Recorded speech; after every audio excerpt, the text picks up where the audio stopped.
Kada Bog deluje kroz čoveka, on postaje sukreator stvaranja. Više ne gura život, već život teče kroz njega. To je čovek koji zna da je svaka njegova misao, reč i delo produžetak božanske volje na zemlji. I zato ne nosi teret odgovornosti, već lakoću postojanja. Svest takvog čoveka ne beži od sveta, već u svetu sija normalnim životom.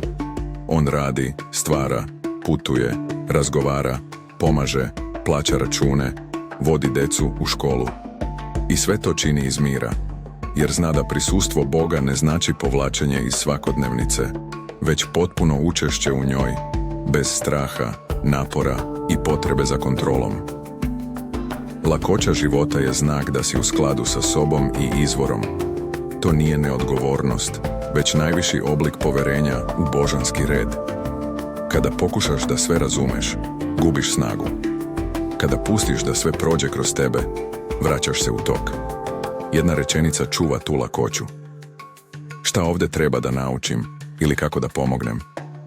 U toj rečenici nestaje ego, a svest se povezuje sa višim planom. Sve što se dešava postaje lekcija, prilika, uputstvo.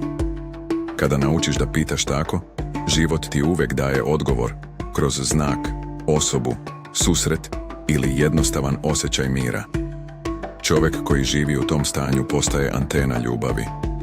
Njegovo srce odašilje frekvenciju radosti koja isceljuje i njega i prostor oko njega. Jer polje u kojem nema otpora uvek vraća harmoniju. I tada se dešava ono najlepše. Život više nije zadatak koji treba rešiti, već ples koji treba živeti.